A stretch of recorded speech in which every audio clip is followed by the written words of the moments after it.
I'm Allie May. I have been coming to LTUE for I don't even know how many years, since I was still in college and back when you could still get in for free with a student ID. I write mostly young adult fantasy. My favorite are these are anthologies that I'm in. This one's my favorite because I wrote Cinderella, but Prince Charming is kind of a ditz and ends up shoving her out of the ball and stealing her shoe to make it more dramatic. And it's just chaos ensues and it's really fun. And that's kind of, I write a lot of fairy tale retellings, just fantasy stuff, princesses, but good princesses. Okay, sounds good. Allison, introduce yourself. Hi, I'm Allison Hymas. I write middle grade, mostly mysteries and adventures. My latest book just came out in September. It's called The Explorer's Code. It's about 3 kids who spent a weekend vacationing at a creepy old manor house. And while they're there, they start to realize that there's more to this house than it seems. There's this mystery and codes hidden in the walls. And so they uncover that together. And yeah, that's me. Okay. I write under the name of Nicholas Adams. I consider myself a speculative science fiction and fantasy writer. I am a 7-time award winner from Writers of the Future. 4 of my stories are in a anthology that I co-published with some other author friends of mine. It's called Cresting the Sun. It's getting good reviews. But I really enjoy writing stories that are not traditional to any particular genre, which is why it's hard to get an agent to pick up on it because I don't fit in a box. But that's me. I'm Brad R Torgerson, the moderator for today's panel. I'm a past guest of honor for the convention and have been an L2E attendee for years. I guess my very first one, I want to say, was in 2009 when I was out in the seats just as a hopeful person trying to get published. Ever since then, a bunch of short fiction published, some novels published, all of it science fiction. Have won several awards from several different places, most recently the Dragon Award from DragonCon. So that's our bona fides, and I guess I'll pitch this question out to the group then. We're talking about how to stay sane and how to stay healthy, self-care, things of that nature. Ooh, did we get Anne back? I hope so. I don't know what happened. All of a sudden, I was just gone. Alrighty, you want to go ahead and introduce yourself? Sure. I'm Anne Gimple. I'm a clinical psychologist by trade, actually a Jungian analyst. I did that for a quarter of a century. I've been writing books for the last 12. I have something like, close to 100 titles out. I write in urban fantasy, paranormal romance, science fiction, fantasy romance. When I started with an agent and publishers. And after a few years, I figured I could do it myself, and I have. So I like writing. I love the indie author community, and it's been a nice retirement endeavor for me. Super duper, thanks, and I'm glad you're able to reconnect. Too. So I had started out just kind of introducing again the topic of the panel. Basically self-care for creatives. I assume most of us are balancing more than one kind of life. I myself have several different kinds. Member of the military part-time, working full-time, doing the Batcave job, writing, have a family, et cetera, et cetera. So for each of you, how do you succeed in balancing that? What are some of the things you do for self-care that keep you sane, keep you healthy, keep you on track? What are some of the things you do? Rituals or daily routines, weekly routines? What do you guys do? I get a lot of exercise. I live in Mammoth Lakes, so I live in the wilderness at 8,000 feet. I spend at least an hour every day, sometimes 2 or 3, doing something that's outdoors, whether it's hiking or climbing or skiing or snowshoeing. I do something. And that's how the next part of the story always comes to me. So Super. I want Anybody to else? bounce. I would like to bounce off that because I do something similar. I'm a runner. I'll go running in the mornings when I can, and I'll also go for long walks or hikes if I can do that. And that also is when the next part of the story might come to. That's one of the ways I beat writer's block, just stepping out and going outdoors. I am so jealous of you guys who can exercise. I have compartment syndrome in my legs. So running is a big no. Hiking is a big no. I can take my dogs for a walk around the block, and that's about it. So I had to find some other ways because I used to be a runner. And that was my thing. It cleared my head. It was great, but I can't physically do that anymore. And I have a 3-year-old, and sometimes I'm just like, okay, let's go in separate rooms. So we've actually we started doing yoga. Me and my 3-year-old son, we do yoga together because I can do it, and it's kind of fun to do with him. I physically can exercise. I just choose not to.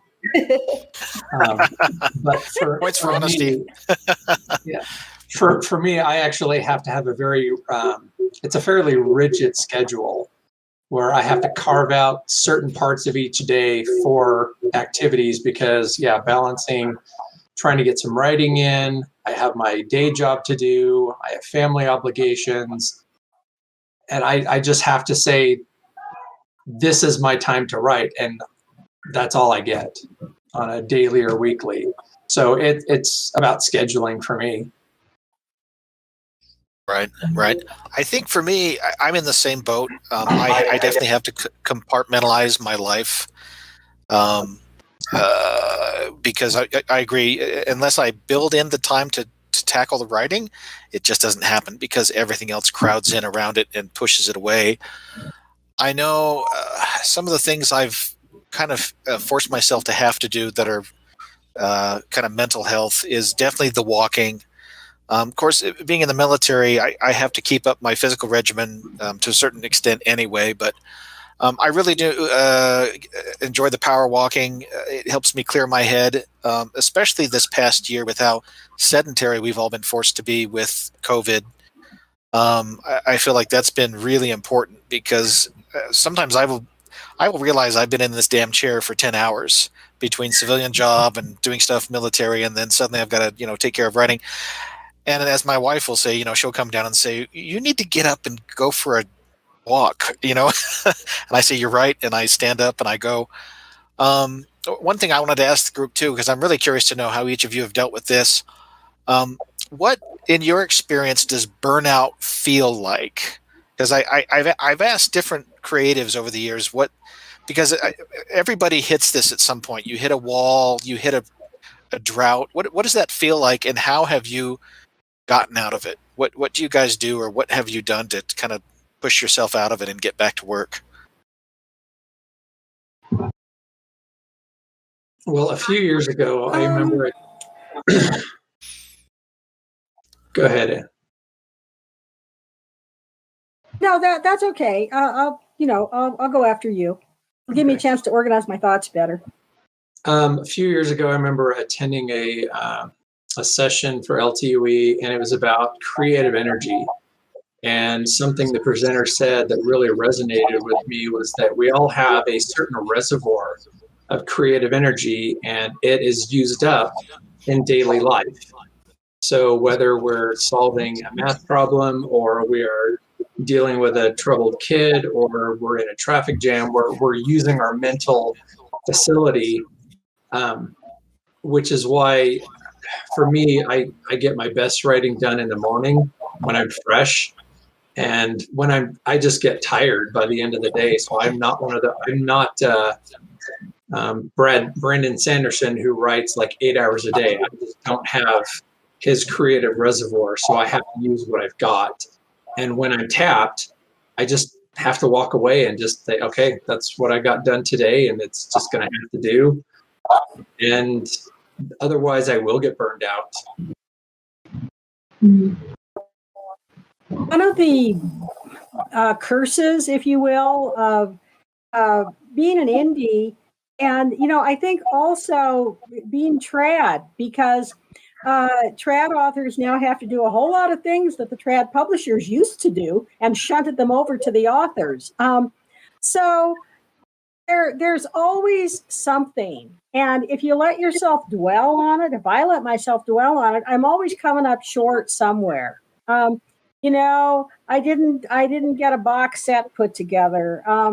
I didn't get my advertising together for the month. I didn't do X, I didn't do Y. But instead of focusing on the stuff that I didn't do, which is always legion, I try and give myself girls for the stuff that I actually managed to accomplish. It's like, yay, I finished that book, got it off to my editor. I'm actually like 6 months ahead of my writing schedule at the moment. So I'm feeling pretty good about that. So, it's a glass half full, glass half empty. And I think one of the best ways to avoid burnout is you look at the half full part. Bouncing off of that, one of the things for me, at least, that helps me look at the glass half full part is just having friends who, even just writer friends who are like accountability partners who just check in with you every day or every couple of days and are like, hey, how's the writing going? And whether they read your stuff or not, or if they're just cheering you on because you got something done, or, I wrote 200 words today. Woohoo, good for you. Sometimes I don't have the energy to celebrate myself. So it's really nice to have some backup to kind of encourage me to do that for me. The other thing I was going to say is I know everyone loves to give the advice, write every day. I physically cannot do that. I get really bad migraines, and on those days, I can't even look at my computer screen. So sometimes when that happens, it's one of my symptoms of burnout. I need to take some space, and it kind of goes back to what Nicholas was saying about you could take that time to kind of refill your creative well, and that's when you read books or watch movies or things like that, just to kind of help you recover that creative energy. Yeah, I want to bounce off that one. I think that it's really easy to fall into the trap of believing that writing is just the act of sitting down in front of a screen or with a notebook and actually putting words on a page. For me, most of my really good writing sessions have been out on a walk, or just been sitting around or watching a movie or sitting and listening to a conference like this, or I don't know, listening to music. I get lots of ideas. I think the generation of ideas is part of writing. I think passive free association is part of writing, and coming from my running background, I think that rest is as much a part of creating as rest is a part of healing and preparing to exercise physically. I have to say I'm a little bit new to serious burnout. I had a baby about 6 months ago, and about the same time that one of my book's deadlines happened. So that was brilliant. And I fortunately have a wonderful husband who told me, you need to write, let me take the baby. So support system, any kind of support system. Yeah, I'm very grateful for the support system, and I'd say for me that's been the number one thing helping me get through burnout was remembering to be nice to myself, remembering that writing isn't just being in front of the page, that sometimes I had to sit back and rest in order to be more productive the next day, and then having that support system so that when I was productive, when I did have that day, I could take advantage of it. For me, I think one of the things that I've done is, and this might sound a little strange, but I've actually gone to bookstores, and I will go and peruse the book oil, or go through the aisles as if I try to take myself back to when I was still hopeful and trying hard and hadn't published anything yet, and I try to rekindle that feeling of hopeful anticipation. Like Nicholas, I had entered Writers of the Future a number of times, and it was a an amazing thrill back in 2009 when I finally won, and that's kind of what kicked off my professional publishing. So I try to take myself back to that place. If I get myself too down in the dumps, Anne mentioned that TradPub authors have to do more now than ever before, and that's true. I hate to say it, but the traditional publishing now seems like they expect you to do all the heavy lifting on things that you never had to do, 30 years ago. It gets tiresome, and especially if you're doing indie, you're doing all the effort all the time. I know some people that are workhorses, and they can just seemingly do it relentlessly, but I'm not that way, and I especially am not. I don't have the luxury of only having to focus on that. I still have to parse my time out across different things. Allison, you talked about family. That's a great point. I want to pitch this back at the group then. What are the ways for each of you that family and friends have contributed to staying mentally healthy, spiritually healthy, creatively healthy? I was going to say, I mean, the family I haven't seen for the last year. that right, family. right, exactly. except on Skype. Those strangers that you see through the screen. Yeah, I've been married forever. I've been married so long, I feel like I was born married. But it's a good thing. I think a solid connection to a partner or multiple partners is a really beneficial piece of the creative life, because you've got somebody who supports you. I supported his mountain climbing when the kids were growing up. I figured one of us needed to be alive, so I oftentimes didn't go on expeditions. And he's been nothing but supportive when I decided I was done being a psychologist and started writing books. It's been great too. Yeah, I think that mutual support with a partner or a friend or a family member is so important. With my husband's supportive of me and my writing. I'm supportive of his laser tag business, and it's just this knowledge that when he needs extra time, when he needs extra time, then I can take over more, and then when I need extra time, I take over more. I also get support from friends in writing groups and kind of passive support from other family members who maybe aren't able to help me day by day, but are just giving me that thumbs up, and that can be really useful too. Do you use author groups? Any of you, do you use author groups to support? Because I know I do. Yep. Yeah, I have a monthly critique group, and they're my primary source of the attaboy, the creative. Hey, this is great. With my family, it took some time for them to get used to. I will be gone one night a month, and I will be taking like 3 days here and there for these writing conferences, and they had to get used to Dad's not always around, and my wife had to get used to once in a while you're on your own for a few days, and I'm just in this writing mode, and I will get irritable when I'm disturbed, and that's just well, I get irritated with you, you get irritated with me. That's marriage, that's life. We each need to have some kind of creative outlet. And it's great to have a family that recognizes that this is something I need to do to feel good about myself, that I like to do, that I'm doing to try and improve who I am, not just to get rich or get famous, but this is something that just makes me happy. I like to talk at my husband. I love him dearly. He has ADHD, so a lot of times I'll start talking to him, and then you can just tell his mind wanders, and I just keep going and going and going, because sometimes I need to just get stuff at, whether it's plot issues, character issues, whatever, that I just talk at him about what I'm working on. and it's really funny to always see what brings him back to the conversation.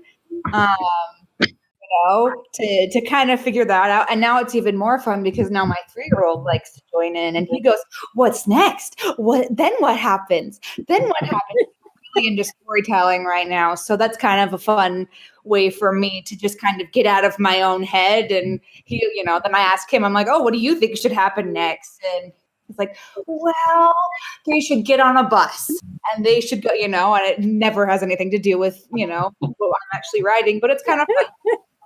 That's awesome. And it's fun that he thinks it's exciting. That's important. I was going to say it sounds like we're all fortunate in that we have supportive spouses and our partners. I know I've run into a few people who don't have that luxury, and it's a reminder of what a great luxury it is. I know for me, my wife and I have been married about 27 years, and she's known about my desire to be a published science fiction writer from the very beginning. I think sometimes with the situations where there's a disconnect and the spouse is not supportive, that is not a desire or a dream that existed at the beginning of the relationship, but it manifests somewhere in the middle, and it takes the other person by surprise, sometimes in a bad way, and then it gets really tough to navigate it. So I was going to ask, how do you navigate a potential friction with the spouse? I don't know if anybody has any experience with that they want to talk about, because I do get asked that. I do get asked. In fact, last year I got asked that is, how do you navigate the friction? How do you navigate friction with family, friction especially at home? We've all been stuck at home for a year. How do you do it? Well, that actually is my situation. I wasn't a big reader when my wife and I got married. Ironically, I didn't read for fun. She's the one that got me into reading, which led me into getting back into, I loved creating ideas and dreaming up stories, but I never really took seriously writing something down or trying to get better at it. So then when I started really focusing, okay, I want to go to these conferences, I want to take these classes, I want to, try my hand at this, I want to, spend some money to self-publish a book. That was not easy at first, because when we got married, that wasn't who I am. And all of a sudden, these are new things that I want to do that I didn't want to do before. And that's why when I said earlier, it actually took some time for them to get used to that. This is the new me. I am now doing this, and this isn't just here and there. I'm making an effort toward this, and this is something I want to do. So we've had to learn a new relationship and dynamic. There was friction at first. It wasn't all smooth and sunshine and, "Oh, honey, just go lock yourself in your room for 3 days." It took some time. Like that. Life usually gets in the way. I don't think we want a lot of author friends who've gotten divorced. And best piece of advice I have for anybody who produces any kind of intellectual property is set up something very clear. It's kind of like literary prenup. Set up very clearly who owns the intellectual property, so it doesn't turn into a big bone of contention if the marriage goes south. It's amazing how many spouses who really hated the writing, all of a sudden, when there's going to be a divorce, they want their fair share. So, yeah, I was going to say that's something you have to deal with in the military too, because the spouses by law are entitled to part of the pay. So if you go the distance and get at least 20 years and earn military retirement, if there's a divorce somewhere in there, the parting spouse will get X number of years of the actual retirement pay. And yeah, with IPs especially, the spouse will consider themselves invested just as much as you are. That's a great point. I know for me and my wife, we've been fairly fortunate, again, that she's known about my desires from the beginning. She's also, I'm fortunate too, in that she's quite independent and independently minded. She had her own goals and her own dreams, and we've tried to be mutually supportive. I think part of it too is with my military part-time career. It's not that part-time, to be honest. It's never been just 1 weekend a month, 2 weeks a year. I've been gone for years at a stretch on deployments, and even during a normal, quotes, normal year, sometimes it can amount to many weeks away from home. And so my wife and daughter have had to adjust to that. Something else that I know we did, and I wanted to bring this up with the group too, and just see what you guys all did about it, was writing spaces. What spaces have you set up for yourselves, either at home or possibly away from home, where you can be productive? I'm in mine. Here, Same. we have a big house. From my home office. Reclining chair that I get to work on by myself, because usually I'm with the kid. It's this space if I'm lucky, and if I'm not lucky, it's 5 a.m. downstairs on the couch in the dark as the baby sleeps in a bouncer next to me. So. Right. Yeah, that's It'll kind be of cold what I out did at the here. beginning too. Yep. That when the baby's sleeping was always ideal time to work on things. I agree. For my wife and I, one of the things we did after I had started publishing. Now, I will say it's amazing how the spouse's perspective can adjust when the money starts coming in. It was a tougher conversation sometimes in the early days when there was no money involved, but once it became part of our income stream, then she almost became a little bit of a boss, because she's looking at it as part of the household budget, and she's like, "Have you done your writing today? I think you need to go down to your office," which we kind of converted. It's a bit of a glorified walk-in closet, to be honest, but we converted a space to an actual home office, and that's been hugely beneficial. And the house is kind of in agreement that when the door is shut, it's productive time. And I myself will get in trouble if I'm not actually being productive on productive time. So that's something else I wanted to ask the group as part of like self-care and self-health.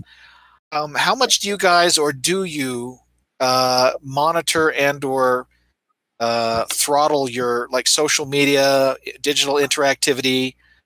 Everybody talks about time sinks. What are the ways that you protect yourselves from the time wasters? Or do you? Or is that still an ongoing struggle? I'm trying to readjust my schedule. I used to be very good at the social media and posting blogs every week. Now things are busier, and I'm putting my focus more on the writing. So if anybody else has any tips, I would love to hear those. So, I was going to say, I have to work in 15 or 30-minute spurts.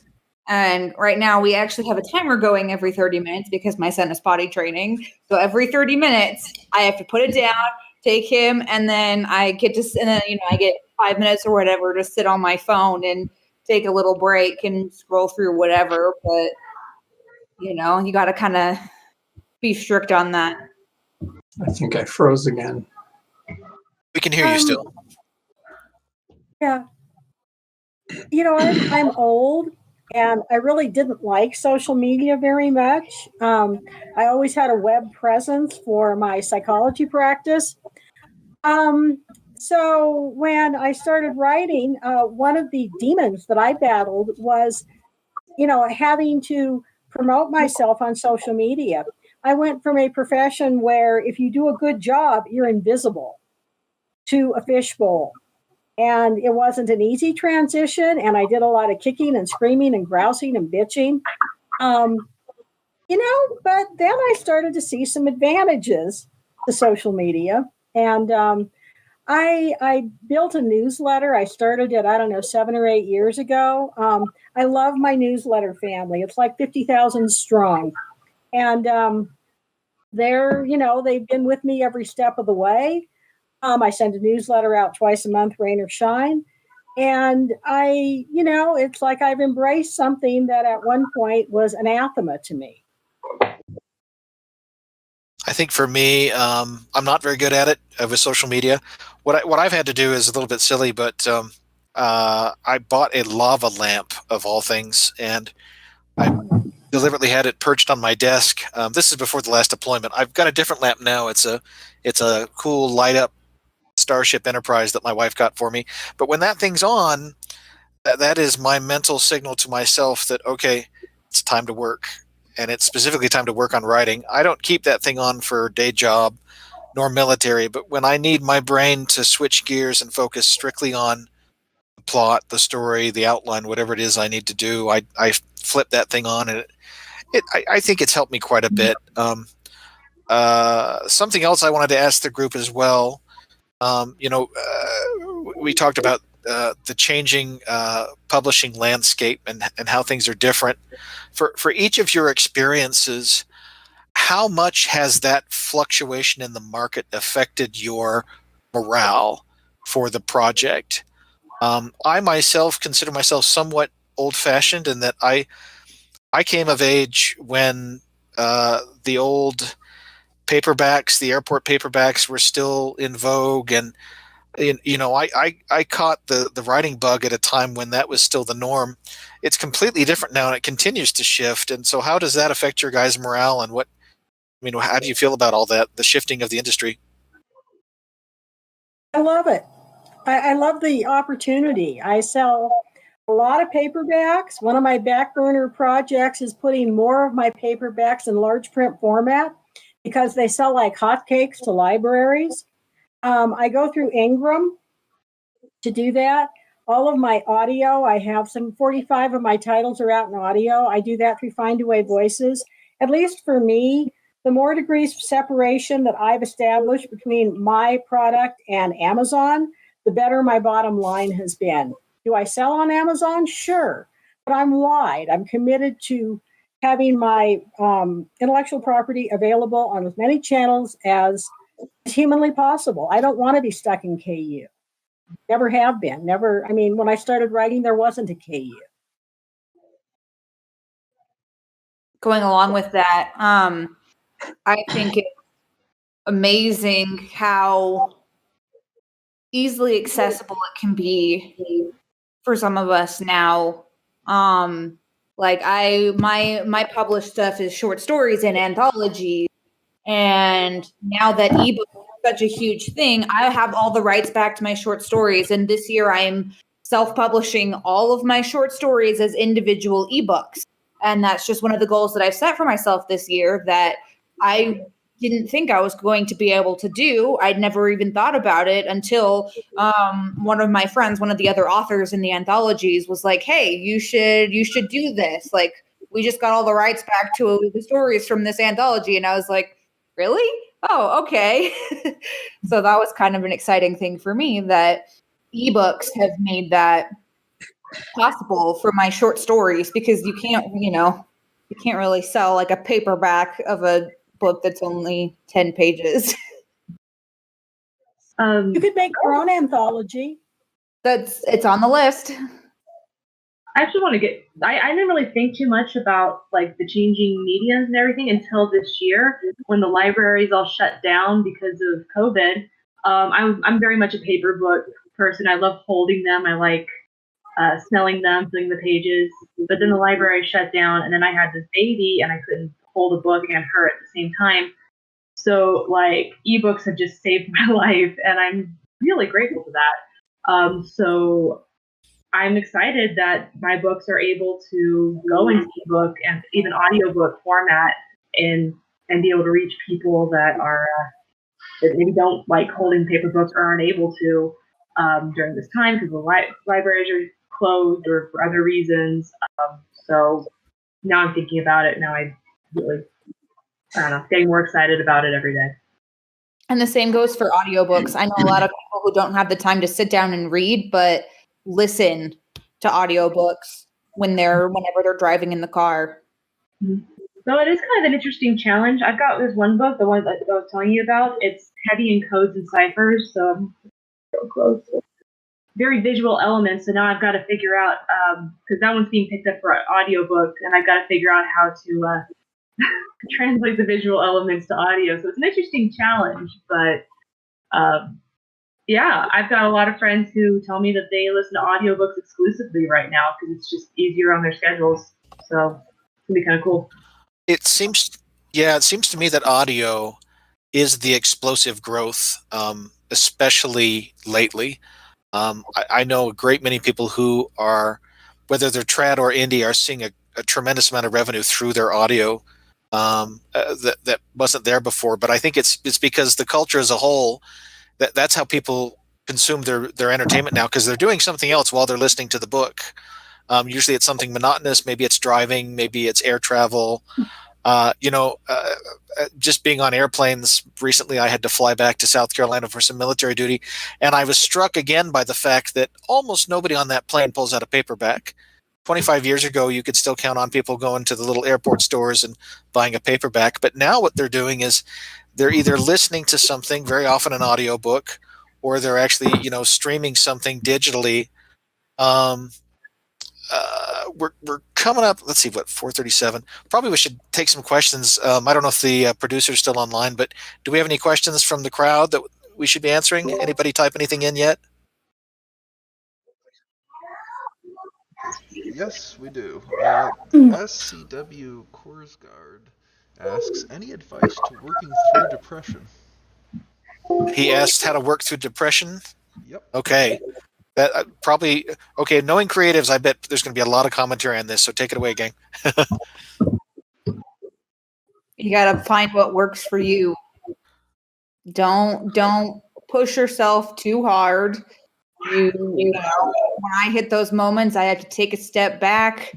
I have to, kind of just think about whatever that pulls me out of that, and you kind of get into a groove after you experience that for long enough that you get to know yourself and how your own mind works and how you can trick yourself out of that. I don't really know that there's necessarily a way to push through or work through, at least not in my experience. Because if I try to push myself too hard, that's when it gets worse. So I try to track of, what it is that's causing that. And just kind of, take a step back early on before it gets worse and nature, go exercise or go snuggle your dog or your cat. I usually have 2 dogs on me as I'm writing. That's always fun. But it motivates me because and they keep me happy. Depression, one of the best management techniques, I think, is recognizing the front end of the downward spiral and instituting something to ameliorate it before you sink into the pit. So whether it's listening to music or doing some yoga or going out for a walk, playing with your dog, binge watching something on Netflix, there are as many answers as there are people, but be kind to yourself. Don't tell yourself, oh, I'm going to gut my way through this. It's like, gee, last time when I felt this way, it didn't go well.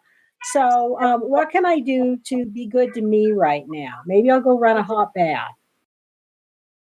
Yeah, keep track of what works and what doesn't. Mm-hmm. Yeah, I was also going to say that's when like the accountability partners or your other writer friends, they can really jump in and help you there, kind of keep encouraging you. And, I have my writer friends are currently reading through my draft that I just finished. And I am getting a lot of really great feedback from them about it. And I've been working on this story for I don't even know how long that I keep leaving it, coming back and leaving it and coming back. And I keep hitting points where I'm not as excited about it. And now that I actually have, alpha readers, it's really kind of brought me out of a funk and pushed me to keep working on it. Oh, this story is worth telling. It is exciting.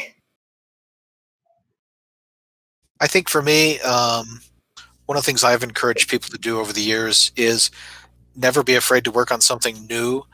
I've noticed sometimes with aspiring writers, they become so enamored with a world or a set of characters or a story that they've had on their souls for a long time in some cases.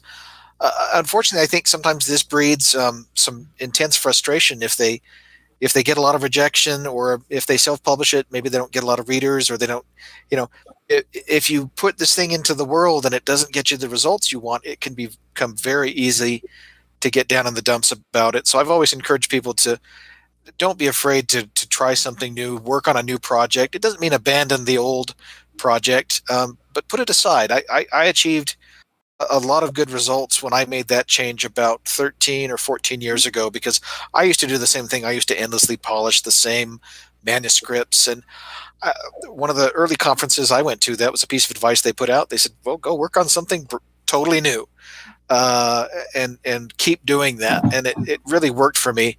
I also liked what Anne said about self-care in terms of creature comforts, a hot shower, a hot bath. One of the things I know that gets suggested a lot just for general self-help is organize your space. Sometimes if your area you're living in is cluttered and messy, and it's easy for you to feel cluttered and messy mentally. So sometimes if all you do is take half a day or even a full day to go through your living space and your workspace and organize things, throw out a bunch of old stuff, that can do wonders for how you're feeling emotionally. Nicholas, what's your take? What do you think? I think that for me, one of the things that causes a lot of depression, or at least leads to depression with writing, is, and it's been mentioned before, is there's always this expectation or hope of how a story is going to be received, or how many reviews or readers I'm going to get. And I've really had to learn that these expectations I'm putting on myself, I can't write. I can't say I'm going to be the next Brandon Sanderson, because I just don't have either. It's not that I don't have the creativity or skill set. I just don't have the time. So I have to give myself permission not to feel like I need to have his level of output. That if one day all I can do is a paragraph on Twitter, then I have to accept and say that's good enough for today. And maybe the next day I can actually crank out 3,000 words. And I've done that. I think it's really easy to listen to other people who are successful. And I'll be the first to admit, I'm still pretty much an unknown. Okay, I've gotten a few awards from Writers of the Future, but I'm still an unknown. I'll be honest. And I still deal with, if I only do what they're doing, if I do what they're doing, then I'll be successful. Well, maybe not. Everybody has to do what they can that makes them excited, that they enjoy doing. Yes, you have to get yourself out there and push your boundaries, and like with the marketing and self-appraisal and self-marketing and all that. But these are things that you don't have to do 100% today. You're learning. We're all learning to improve, and that's what we're at this conference for. We're learning to improve, and we're finding those things that maybe we do need to improve. So give yourself a break. If you're not at a certain level, give yourself a break, that you're at least moving forward. You're doing better than you did yesterday. So, and like what Anne said earlier, give yourself that pat. Give yourself an attaboy and an attagirl that you're improving, and progress is what matters. Allison, anything? I was just going to say, I'm going to put in a plug for the Stupid Project, because I had one of those when I was going through like my schooling. I was working on my series project when I was trying to get published, and then I had a project, and it existed only to tickle my fancies. It was funny. It was full of puns. I didn't expect it to go anywhere. It was, when I wanted to blow off some steam, I'd write in this, but I felt like I wanted to continue the progress, continue momentum with writing. I wanted to write something, but I just couldn't emotionally deal with it. I would just go in, and I wrote this stupid project that actually ended up becoming the first book I got published. So you never know what's going to happen. But it was fun, and it was an outlet, and I didn't expect anything of it. I wasn't meant to become a project. It was just, I feel like writing some really stupid puns. Let's write some really stupid puns. And that's all it was. And I think that it helped me continue the momentum of writing, and it gave me an outlet for the emotions that I just couldn't handle at the time with other projects. And then I could get refreshed on that and then go back. So plug for the stupid project, because one, it's fun, it's just for you. You can make it whatever you want, until you never know what will happen. Maybe one day. Nice. Hey, I think I heard a producer say a 5-minute warning. Producer, do we have time for one more question? Okie doke. So another question is tips by Alyssa. Tips on writing with small children. I've got a 3-year-old and my 2 dogs, and it's absolute chaos, and you kind of just have to accept that it's absolute chaos. And I have decided that some days I have to just dedicate to my kid and focus on him and what he wants to do.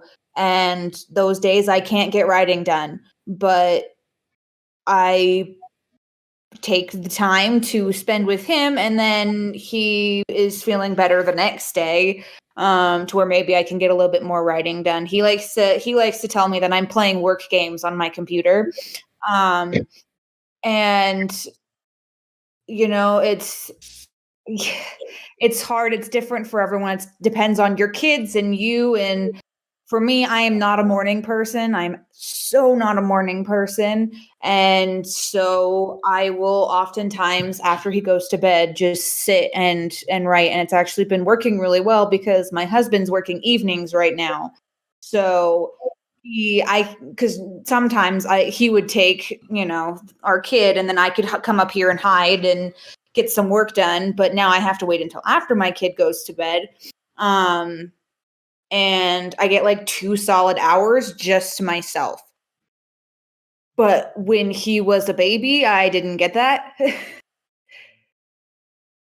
was gonna say, Allison, you have a baby, right? I do, and I'm stealing time. Like, that's what I call it, as I steal time, where my husband and I have a system where our baby wakes up at like 5 or 6 in the morning. So we have a system where alternating days we'll take her downstairs, and she usually falls right back asleep, and she just doesn't want to be in her crib anymore, I guess.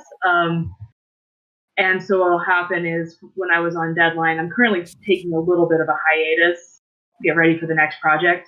But I would write in the morning or in the evening when I was done with work. Right now, she's getting used to an earlier bedtime, so I'll take that time in the evening. But I feel like I steal time. Like, if she's napping, I'll steal that time. If she's sleeping in the morning, I'll steal that time. And sometimes I need to steal that time to take a nap myself, and that's fine, because if I'm not healthy, my story is not going to be healthy. It's not going to go anywhere. Yeah. I need to take care of myself first, otherwise the story will not come to be, and that's fine. It's also hard. I was planning on putting my kid in preschool starting in the fall, and that didn't happen. And so I was so excited. I was like, all right, we're going to go 3 days a week. I'm going to get a couple of chunks of solid time just for me. Nope, didn't happen. And I will be the advocate for the tablet games, the educational games, PBS Kids and whatnot, that I will give him an hour and I get an hour, and we just sit together on the couch. And sometimes that's just what you have to do, whether you like it or not.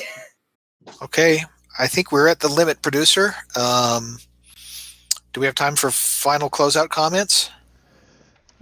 You're pretty much at time right now. Maybe Okay. Keep them under 10 seconds each. Okay. I want to give a hearty thanks to all of our participants, and I would just say to anybody online, don't be afraid to try new things. That would be my 10-second advice. Mine is believe in yourself. My 10-second advice is don't be afraid to rest. Don't be afraid to fail.